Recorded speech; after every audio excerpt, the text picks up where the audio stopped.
Serangan beruntun oleh kelompok bersenjata yang terjadi di Papua dan Papua Barat semakin menjadi-jadi dan terus berulang. Pemerintah seolah tak berdaya menyelesaikan persoalan gangguan keamanan yang dilakukan kelompok bersenjata. Pejabat negeri ini perlu duduk bersama mencari jalan keluar menumpas rentetan teror yang dilancarkan kelompok bersenjata Papua. Untuk membahas yang lebih dalam sudah bergabung melalui sambungan Zoom Wawan Purwanto, Deputi 7 Badan Intelijen Negara. Selamat sore Pak Wawan. Dan Yoris Raweai, anggota DPD RI asal Papua. Selamat sore Pak Yoris. Selamat sore Rifana, apa kabar? Baik, alhamdulillah. Saya mau ke pemerintah terlebih dahulu, nanti baru saya ke Pak Yoris. Pak Wawan, serangan beruntun oleh KKB, kelompok bersenjata yang terjadi di Papua dan Papua Barat, ini memang sulit dideteksi oleh BIN, Pak?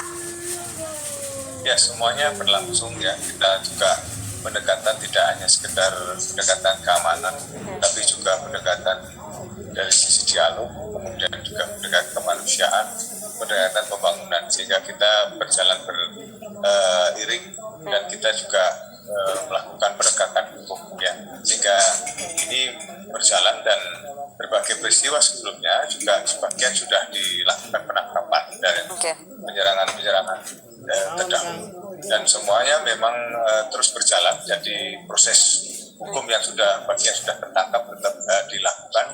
Kemudian bagi yang kemudian ada peristiwa-peristiwa selanjutnya dari penyerangan saja juga terus dilakukan upaya penegakan hukum. Jadi proses tidak berhenti dan kita tetap menunggu proses ini sampai tuntas, termasuk pengamanan selanjutnya, yaitu kepada petugas di lapangan. Dan sebetulnya penyerangan terhadap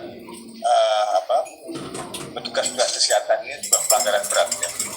Karena dimanapun juga tidak boleh menyerang kepada para petugas kesehatan, karena dia menjalankan misi di mana pasti akan memberikan penyembuhan kepada siapapun yang sedang mengalami satu. Jadi ini serangan ini termasuk serangan yang biadab dan pelanggaran HAM.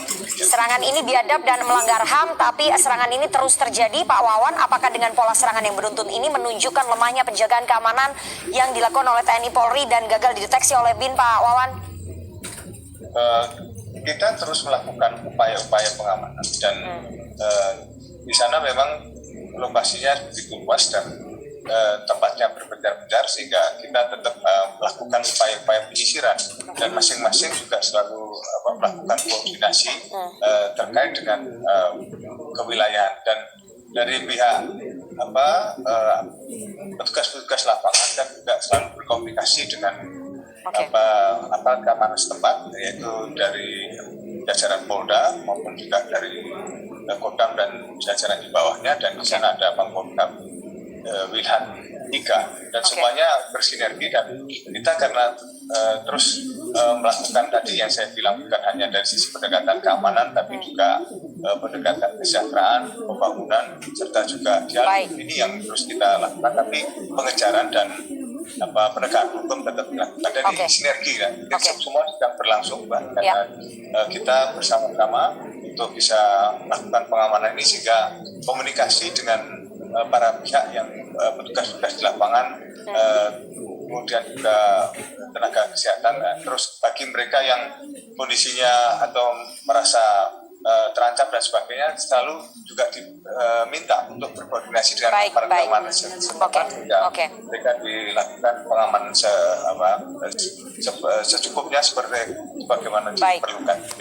Pak Yoris, sebagai senator asal Papua, Anda pasti sudah tahu, sudah mendengar juga cerita-ceritanya. Serangan beruntun ini menurut Anda menunjukkan negara tidak berdaya menghadapi kelompok bersenjata, ada krisis kenegaraan karena berulang kali negara ini gagal melindungi warga Papua, menjaga keamanan di sana. Pak Yoris.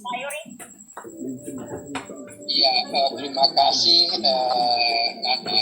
Saya kira begini, tidak bisa kita bilang atau mengatakan bahwa negara gagal dalam menangani persoalan ini. Cuma yang menurut saya bahwa persoalan ini kan bukan persoalan baru. Nah, kalau kita mau runtut ke belakang terlalu jauh, kita berbicara ini sejak tahun 65 sudah terjadi gejolak, pergolakan.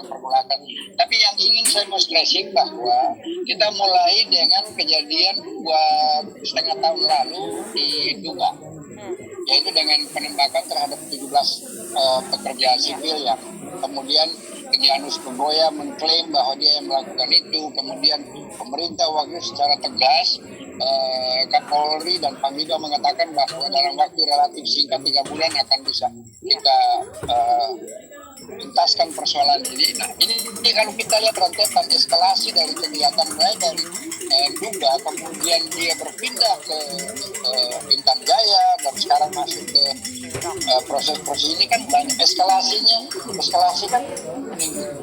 Nah terakhir April yang lalu saya nggak tahu tapi pemerintah sudah mencoba untuk meredam semua gerakan ini melalui labeling yang kita kenal dengan teroris tentunya. Okay. Nah ternyata kalau saya label teroris ini bukan meredam kegiatan itu, malah memuncak yang kita lihat akhir kejadian yang terakhir yang sangat biadab menurut saya, pembunuhan ini. Dan saya atas nama pribadi dan atas nama lembaga ingin mengucapkan turut berduka cita yang mendalam terhadap tenaga kesehatan, kemudian ada prajurit terbaik TNI yang meninggal pada saat mau mengevakuasi. Ini persoalan yang menurut saya ini harus segera pemerintah mengambil tindakan tegas dengan koordinasi terhadap aparat keamanan untuk menuntaskan ini. Jadi jangan ada Pak Yoris, ya. Apakah cukup kemudian ditangani oleh TNI dan juga Polri, kemudian dideteksi oleh BIN saja? Karena nyatanya 3 aparat itu kemudian tidak mampu menahan serangan berkali-kali dari kelompok bersenjata. Apakah memang cukup hanya mereka bertiga saja, BIN, TNI dan juga Polri?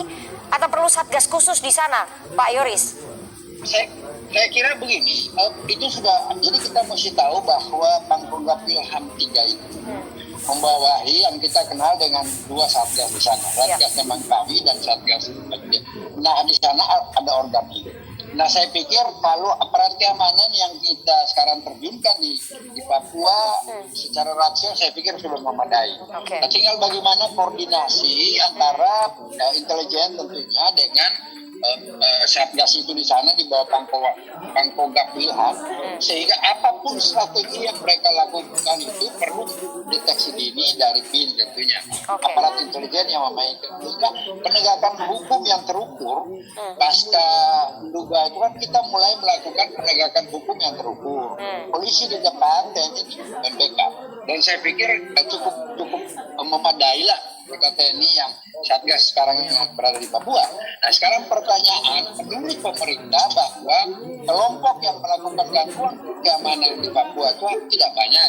Menurut Pak Menko Polhukam hanya 8 katanya. Kemudian kekuatan mereka juga hanya 30 sampai 50 orang. Kemudian senjatanya rampasan, amunisinya rampasan. Tapi fakta ini hari eskalasi meningkat cukup dan itu sudah mengarah kepada instrumen-instrumen negara dengan melakukan dan lain sebagainya. Nah ini menjadi pertanyaan besar.